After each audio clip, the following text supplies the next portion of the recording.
I don't see myself as dying of cancer. I see myself as living with cancer. There's a bit of a difference, and it's all down to the attitude. But first, I've got to give a warning, and it's very important you listen to this. Back in 2010, I started to notice a little lump on the side of my neck. It wasn't a very big lump. I thought maybe it was a zit or even possibly a cyst. I had no other symptoms, so I thought nothing of it. It would go away eventually. And I left it for 2 years before I actually mentioned it to my doctor. That was a mistake on my part, and a mistake that I would recommend nobody else make. I'll tell you why it was a mistake. Because stages 1 and 2 of NHL are pretty much curable if you can catch them fast enough. By the time I actually went to the doctors, I was stage 3A in fact, to be honest, which means that it can't be cured at that point. It can only be controlled, which is chemotherapy, which is something I'm really not looking forward to at all. If I'd have gone earlier to the doctors about it, I wouldn't suffer some of the problems now. As I've said in another video, because the radiotherapy destroyed the tumour on this side of my neck, it also destroyed the saliva glands as well, which leaves me with a permanent dry mouth. I can't talk too long because of it, because I have to lubricate my mouth. But more importantly, unfortunately, it's ruining my teeth. Now, people look at me and assume that I've got bad teeth because I haven't taken care of them. That's not true at all. Saliva is actually a natural pH balancing thing that your mouth needs. When you have a lack of saliva, there's nothing to counteract the acids and alkalines in food that attack your teeth. So you find that your teeth actually rot a lot faster than they would do if you had your full saliva glands. And again, that's something that I could have avoided if I'd have gone to the doctors earlier. So I can't stress this enough. If you've got a lump that you don't know, you can't identify, go to the doctors. Yeah, my lump didn't hurt. It didn't cause me any problems at all. I had no other symptoms. After I went to the doctors about the lump, and while I was waiting for, they originally referred me to an ENT, ear, nose and throat specialist, because again, they weren't sure whether it was a cyst or something else.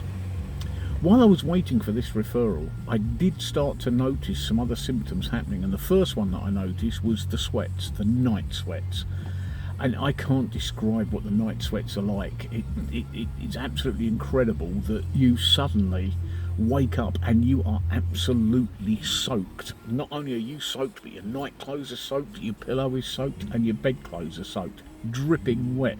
I could actually take my pyjama top off and wring it out. I was sweating that much. Didn't happen that often though. Once every few weeks I would suffer with a sweat like that. And that's the only other symptom that I've had for years and years. Radiotherapy destroyed the lump on my neck, which I'm glad of. I carried on with the night sweats. Then about, 6 months ago, I started to experience a couple of other symptoms. My night sweats increased. Instead of being once every couple of weeks, they would start to go in cycles, which is I'd have sweats for about a week, then a week without them, and then sweats for a week. And they gradually got worse to the point where I was so dehydrated, I was drinking a couple of litres of orange squash at night. I'd take a big 2 litre bottle of orange squash to bed with me, and I'd wake up and I'd be so dehydrated that I'd drink the contents of that in several sessions, but throughout a night. Which also meant getting up in the morning. It meant I had the never-ending piss from hell to deal with, which was another issue.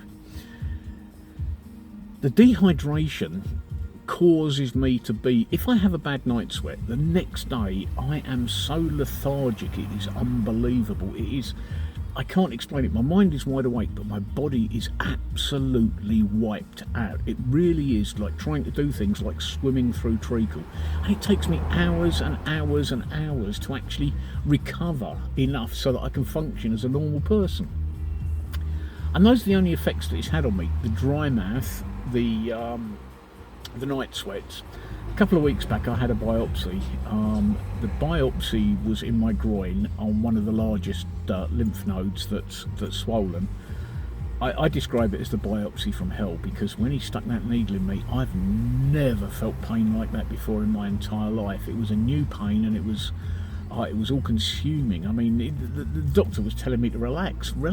I was in unbelievable pain. I was as stiff as a board, and I was pouring with sweat.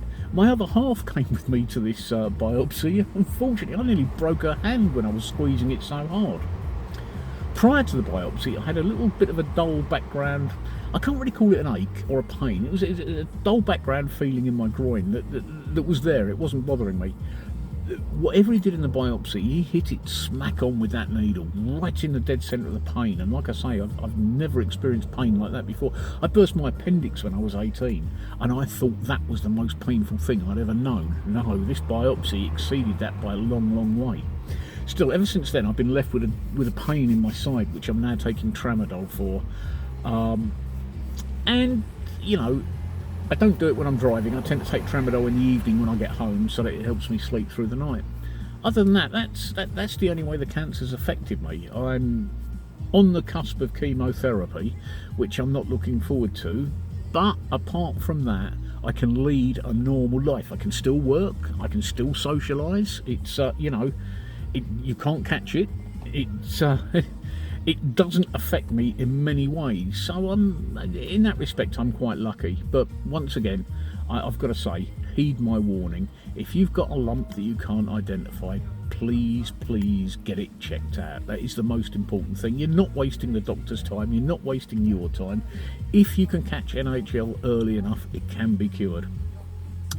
That's all from me for today. I'll do some more videos later, but I just thought I'd share those thoughts with you for today. All right, thanks for listening. Bye.